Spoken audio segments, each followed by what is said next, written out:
Shalom Bapak Ibu Saudara sekalian yang dikasihi Tuhan kita Yesus Kristus. Senang bertemu kembali di dalam rangkaian Kompas Iman di dalam masa Prapaskah. Kita bersyukur ya untuk anugerah serta kemurahan Tuhan dalam kehidupan kita sehingga di masa Prapaskah ini kita bisa bersama-sama untuk boleh merenungkan firman Tuhan, melihat tentang Yesus Kristus sebagai fokus hidup kita, untuk kita boleh mempelajari mengenal Tuhan Yesus Kristus dengan lebih dalam lagi melalui setiap firman Tuhan yang kita boleh renungkan bersama-sama. Di dalam rangkaian Kompas Iman di masa Prapaskah ini, kita akan bersama-sama pada saat ini kita akan melihat Yesus sebagai Sang Penyembuh, ya. Yesus sebagai Sang Penyembuh, kita akan bersama-sama kita merenungkan firman Tuhan dan kita akan mohon pertolongan serta anugerah Tuhan. Kita bersama-sama kita akan melihat firman Tuhan di dalam Yohanes pasal yang keempat, ayat yang ke-46 sampai yang ke-54. Ya, saya akan membacakan bagi Bapak Ibu sekalian untuk kita bersama-sama melihat firman Tuhan. Yohanes pasal yang keempat, ayat yang ke-46 sampai yang ke-54. Demikianlah bunyi firman Tuhan.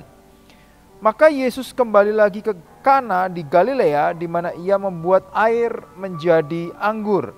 Dan di Kapernaum ada seorang pegawai istana, anaknya sedang sakit. Ketika ia mendengar bahwa Yesus telah datang dari Yudea ke Galilea, pergilah ia kepadanya lalu meminta supaya ia datang dan menyembuhkan anaknya. Sebab anaknya itu hampir mati. Maka kata Yesus kepadanya, jika kamu tidak melihat tanda dan mujizat, kamu tidak percaya. Pegawai istana itu berkata kepadanya, Tuhan, datanglah sebelum anakku mati. Kata Yesus kepadanya, pergilah, anakmu hidup. Orang itu percaya akan perkataan yang dikatakan Yesus kepadanya lalu pergi. Ketika ia masih di tengah jalan, hamba-hambanya datang kepadanya dengan kabar bahwa anaknya hidup. Ia bertanya kepada mereka, pukul berapa anak itu mulai sembuh? Jawab mereka, kemarin siang pukul 1 demamnya hilang. Maka teringatlah ayat itu bahwa pada saat itulah Yesus berkata kepadanya, anakmu hidup. Lalu ia percaya dan ia dan seluruh keluarganya. Dan itulah tanda kedua yang dibuat Yesus ketika ia pulang dari Yudea ke Galilea. Demikianlah firman Tuhan. Berbahagialah kita yang membaca, merenungkan, dan sungguh-sungguh melakukan firman Tuhan di dalam kehidupan kita. Kita akan berdoa untuk kita mohon pertolongan Tuhan ketika kita merenungkan firman Tuhan. Bapa di sorga, kami menyerahkan ke dalam tangan kuasa-Mu Tuhan. Kami rindu biarlah ketika kami bersama-sama untuk boleh mendengarkan firman Tuhan, Roh Tuhan berkarya dalam hati pikiran kami, memberikan kami hikmat, pengertian yang benar akan firman Tuhan dalam kehidupan kami. Tolong hamba-Mu Tuhan, kami serahkan pemberitaan firman Tuhan ke dalam tangan kuasa-Mu. Dalam nama Yesus kami mengucap syukur dan berdoa. Amin. Bapak Ibu Saudara yang dikasihi Tuhan kita Yesus Kristus, bagaimana seandainya ketika sebuah peniti itu menusuk mata kita? Wah, saya pikir pasti kita akan mengalami kesakitan, bahkan mungkin mata kita akan mengalami kebutaan. Nah, itulah yang dialami oleh seorang yang bernama Henrietta Myers tahun 1906, seorang gadis pada saat dia berusia 16 tahun yang tinggal di Minnesota, Amerika Serikat. Dia mengalami sebuah kecelakaan di mana sebuah peniti itu menusuk pupil matanya. Dan ketika itu terjadi maka dokter berkata dia tidak bisa berbuat apa-apa dan kemungkinan Henrietta ini akan mengalami kebutaan total. Kemudian Henrietta dan orang tuanya yang seorang Kristen yang setia, kemudian dia meminta seorang penatua untuk datang ke rumahnya untuk berdoa baginya. Dan ketika penatua ini mendoakan, maka suatu mujizat terjadi. Ada kesembuhan yang dialami Henrietta. Dan ketika dokter memeriksa kembali, memang tetap ada lubang di pupil matanya. Di dekat pupil matanya tetap ada lubang. Tetapi Henrietta tetap bisa melihat. Henrietta tidak mengalami kebutaan. Dan dokter menggelengkan kepala. Mengapa hal ini bisa terjadi? Henrietta ini kemudian akhirnya dia melayani Tuhan. Dan dia mendirikan Gospel Light Publishing. Dan menjadi seorang hamba Tuhan yang memberitakan firman Tuhan. Nah Bapak Ibu Saudara sekalian yang dikasihi Tuhan kita Yesus Kristus, kesembuhan merupakan suatu hal yang diidam-idamkan oleh setiap orang yang sedang mengalami sakit. Semua orang yang sedang bergumul dengan sakit penyakit selalu rindu akan sebuah kesembuhan yang diharapkan. Mereka yang sudah bertahun-tahun, mungkin berpuluh-puluh tahun menghadapi sakit demi sakit yang begitu membuat mereka menderita, mereka rindu mengalami kesembuhan. Maka apapun juga seringkali diusahakan. Mereka mencari dokter yang terbaik, mereka mencari obat yang terbaik, mereka mencari segala sesuatu hal yang terbaik, bahkan yang dokter yang paling hebat, bahkan yang paling jauh sekalipun ketika dokter itu memang dikenal bisa menyembuhkan, maka pasti akan didatangi. Demikian pula ketika orang sudah mengalami putus asa dan kemungkinan ketika mereka mendengar bahwa ada KKR kesembuhan ilahi yang diadakan misalnya, maka itu bisa membuat banyak orang datang. Mereka yang mungkin lumpuh, mereka yang mungkin buta, mereka yang tuli, mereka yang menghadapi sakit penyakit kanker, mereka yang bergumul dengan stroke, mereka yang bergumul dengan penyakit jantung dan sebagainya. Mereka berharap ada sebuah kesembuhan. Nah Bapak Ibu Saudara yang dikasihi Tuhan kita Yesus Kristus, kalau kita melihat baca firman Tuhan yang tadi kita baca dalam Yohanes pasal yang keempat, ayat yang 46 sampai 54. Jelas dikatakan di sana bahwa Yesus kembali lagi ke Kana di mana Yesus membuat mujizat yang pertama, yaitu mengubah air menjadi anggur. Dan ketika di sana ada seorang pegawai istana yang anaknya sedang sakit, dan akhirnya ketika pegawai istana ini kemudian memohon kepada Tuhan Yesus supaya anaknya itu bisa disembuhkan oleh Tuhan Yesus, maka Tuhan Yesus menyembuhkan anaknya. Ada satu kalimat menarik yang diucapkan Tuhan Yesus sebelum Tuhan Yesus menyembuhkan anak pegawai istana ini. Maka kata Yesus kepada pegawai istana ini, jika kamu tidak melihat tanda dan mujizat, kamu tidak percaya. Bapak Ibu Saudara sekalian yang dikasihi Tuhan kita Yesus Kristus, apakah seseorang itu baru bisa percaya ketika dia melihat mujizat kesembuhan atau mengalami kesembuhan? Apa sebetulnya tujuan Allah? Apa sebetulnya tujuan Yesus Kristus sebagai Tuhan dan Juru Selamat ketika kita percaya bahwa Dia Tuhan yang berkuasa menyembuhkan? Apa sebetulnya maksud dan tujuan Tuhan ketika Dia memberikan kesembuhan ataupun tidak memberikan kesembuhan kepada orang yang sedang mengalami sakit penyakit? Bapak Ibu Saudara yang dikasihi Tuhan kita Yesus Kristus, tujuan Allah bukan sekedar untuk boleh menyembuhkan saudara dan saya dari sakit yang kita alami. Kalau kita sebagai manusia, kita yang sedang mengalami sakit penyakit, tentu tujuan akhir kita adalah kita mengalami kesembuhan. Tapi tujuan Allah ketika Dia berkarya melakukan mujizatnya untuk memberikan kesembuhan kepada kita, tujuannya tidak sekedar sembuh atau tidak sembuh, tapi tujuannya adalah supaya setiap orang itu sungguh-sungguh mempercayakan diri kepada Yesus Kristus, meskipun mungkin tidak mengalami kesembuhan. Karena bagi Tuhan Yesus tujuan Dia datang ke dunia, tujuan Yesus datang ke dunia adalah untuk memberitakan akan Injil keselamatan. Bahwa ada satu hal yang jauh lebih berharga dari sekedar seseorang itu mengalami kesembuhan. Bahwa kesembuhan yang lebih penting adalah kesembuhan dari dosa. Bahwa kita semua orang berdosa yang membutuhkan anugerah keselamatan yang dari Tuhan. Maka kalimat tadi dinyatakan oleh Tuhan Yesus kepada anak pegawai istana supaya mengetahui bahwa maksud dan tujuan Tuhan jauh lebih dari sekedar menyembuhkan anaknya. Tapi supaya anugerah keselamatan, Injil keselamatan itu boleh dialami oleh pegawai istana dan seluruh keluarganya. Supaya mereka sungguh-sungguh hatinya diubahkan, mereka bertobat dan beriman kepada Yesus, menjadikan Yesus sebagai satu-satunya Tuhan dan Juru Selamat. Bapak Ibu Saudara sekalian yang dikasihi Tuhan kita Yesus Kristus, ketika seorang mengalami sakit penyakit, tentu mereka rindu disembuhkan.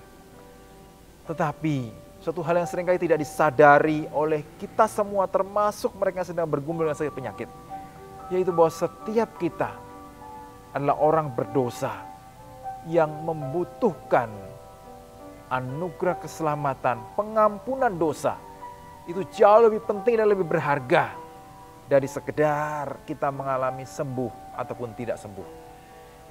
Karena saat kita mengalami kesembuhan sekalipun, maka suatu hari nanti kita juga pasti akan mengalami kematian. Kita akan meninggalkan dunia ini. Dan kemana kita pergi setelah kita meninggalkan dunia ini, itu jauh lebih penting untuk kita mendapatkan jaminan keselamatan. Tinggal bersama Tuhan dalam kerajaan surga itu jauh lebih penting dari sekedar kesembuhan yang kita alami. Itulah yang Tuhan Yesus ingin sampaikan kepada pegawai istana tadi. Supaya pegawai istana itu memahami betul-betul bahwa ketika anaknya sembuh, itu suatu hal yang membahagiakan, pasti membahagiakan pegawai istana itu. Tetapi ada satu hal berita bahagia yang jauh lebih membahagiakan ketika mereka sungguh-sungguh bertobat dan beriman kepada Yesus Kristus sebagai Tuhan dan Juru Selamat. Bapak Ibu Saudara sekalian yang dikasihi Tuhan kita Yesus Kristus, saya akan menutup dengan sebuah kisah tentang seorang yang bernama Tony Campolo. Tony Campolo ini adalah seorang anggota gereja yang melayani di daerah Oregon di Amerika Serikat. Suatu hari dia mendapatkan telepon dari seorang jemaat, seorang bapak yang sudah tua yang mengalami sakit kanker. Kemudian akhirnya istri dari bapak yang sakit kanker ini mengundang Tony untuk mendoakan suaminya yang sedang sakit kanker. Dan akhirnya Tony ini kemudian datang ke rumahnya dan berdoa untuk bapak yang sedang sakit kanker tadi. Kemudian akhirnya di dalam doanya dia mendoakan supaya bapak ini mengalami kesembuhan.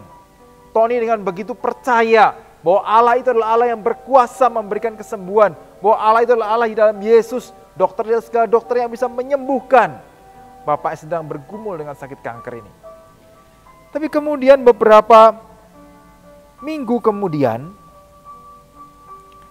Tony ini mendapat telepon dari istri bapak yang sakit kanker tadi. Ketika dapat telepon, hatinya begitu bersuka cita. Wah, dia berpikir, wah pasti bapak ini sembuh, begitu ya. Tapi ternyata ketika dia mendengar istri dari bapak yang sakit kanker ini memberitahukan bahwa suaminya sudah meninggal. Dan Tony kemudian dia merasa sedih, begitu ya. Kenapa Tuhan sepertinya tidak menyembuhkan bapak ini? Tetapi kemudian istrinya menyatakan, jangan bersedih hati, jangan merasa bersalah. Karena ketika engkau berdoa, ketika Pak Tony ini berdoa, suaminya itu dalam kondisi penuh dengan kemarahan karena sakit yang dialaminya. Suaminya ini, istrinya menceritakan bahwa suaminya itu begitu marah dengan Tuhan. Mengapa Tuhan yang baik memberikan sakit penyakit kepada dirinya. Sehingga dia menceritakan bahwa suaminya itu terus-menerus mengalami kemarahan. Bahkan dia tidak mau untuk boleh, dia terus-menerus menyimpan kemarahan ketika dirinya tidak kunjung sembuh. Tetapi kemudian ketika Tony itu berdoa, dan beberapa hari setelah itu, ada satu perubahan hati yang dialami oleh bapak yang sakit kanker ini. Istrinya menceritakan ketika dulunya dia dikuasai kemarahan, maka ketika dia didoakan dan dia mendengar berita Injil yang boleh sungguh-sungguh menyadarkan dia bahwa dia adalah orang berdosa yang membutuhkan anugerah keselamatan. Dia menyadari bahwa dia adalah orang berdosa yang dia perlu Yesus sebagai Tuhan dan Juru Selamat. Maka ketika dia sungguh-sungguh mempercayakan diri kepada Yesus sebagai Tuhan dan Juru Selamat, maka bapak ini hatinya diubahkan oleh Tuhan. Dan istrinya menceritakan hari-hari terakhir bersama suaminya adalah hari-hari yang begitu membahagiakan. Karena suaminya tidak dikuasai oleh kemarahan, tapi dia bisa menerima, bahkan dia bisa melihat kebaikan Tuhan di tengah-tengah pergumulan sakit penyakit yang dia alami. Sampai akhirnya Tuhan memanggil bapak yang sakit kanker ini dengan hati yang dipenuhi dengan damai sejahtera. Karena dia tahu kemana dia akan pergi setelah dia meninggalkan dunia ini. Bahwa dia akan tinggal bersama dengan Kristus di dalam kerajaan surga. Bersama dengan Tuhan Yesus, karena dia sungguh-sungguh sudah menyerahkan diri untuk boleh percaya kepada Yesus sebagai Tuhan dan Juru Selamat. Kemudian istrinya menceritakan, maka tadi saya katakan Pak Tony tidak perlu bersedih hati. Mungkin kesembuhan secara fisik tidak dialami oleh suami dari ibu ini. Tetapi ibu ini menceritakan bahwa yang jauh lebih berharga sudah dialami oleh suaminya, yaitu kesembuhan hati. Di mana bapak ini yang mengalami kemarahan diubahkan Tuhan menjadi penuh sukacita dan ucapan syukur. Hatinya yang tidak percaya menjadi percaya kepada Yesus. Hatinya penuh dengan kemarahan diubahkan menjadi hati yang penuh dengan damai sejahtera. Kesembuhan fisik tidak dialami, tapi kesembuhan hati dialami oleh bapak ini. Bapak Ibu Saudara sekalian yang dikasihi Tuhan kita Yesus Kristus. Yesus sebagai sang penyembuh tidak terbatas hanya kepada kesembuhan fisik. Tetapi dia adalah Allah yang sudah memberikan dirinya mati di atas kayu salib untuk menebus kita manusia berdosa. Sehingga setiap kita yang percaya kepadanya akan mendapatkan kehidupan kekal. Bila di masa prapaskah ini kita boleh terus datang kepada Tuhan. Kita boleh berharap bahwa ketika ada sakit penyakit dialami, kita boleh berharap kepada Tuhan sebagai sang penyembuh. Tetapi bila harapan kita didasarkan kepada anugerah Tuhan yang besar yang sudah kita alami, bahwa ada berita sukacita, keselamatan dari Tuhan, itulah yang jauh lebih berharga dan jauh lebih penting untuk kita alami. Dan apakah kita semua, Bapak Ibu Saudara sekalian yang mendengarkan Kompas Iman ini, apakah kita sudah sungguh-sungguh percaya kepada Yesus sebagai Tuhan dan Juru Selamat? Kiranya firman Tuhan menolong kita semua dan hati kita sungguh-sungguh percaya kepada Yesus sebagai Tuhan dan Juru Selamat. Mari kita akan berdoa. Bapa di sorga, terima kasih Tuhan untuk firman-Mu yang menolong kami. Biarlah kiranya ketika kami melihat Yesus, Engkau berkuasa menyembuhkan setiap orang yang mengalami sakit. Biarlah kami juga sungguh-sungguh percaya bahwa berita anugerah keselamatan kekal itu jauh lebih berharga daripada kesembuhan fisik yang dialami. Dan kami percaya Tuhan, Engkau lah Tuhan yang memiliki rencana yang terbaik di dalam kehidupan setiap anak-anak Tuhan yang sungguh-sungguh beriman kepadamu. Terima kasih Tuhan Yesus. Di dalam nama Yesus kami mengucap syukur dan berdoa. Amin. Terima kasih Tuhan memberkati kita semua.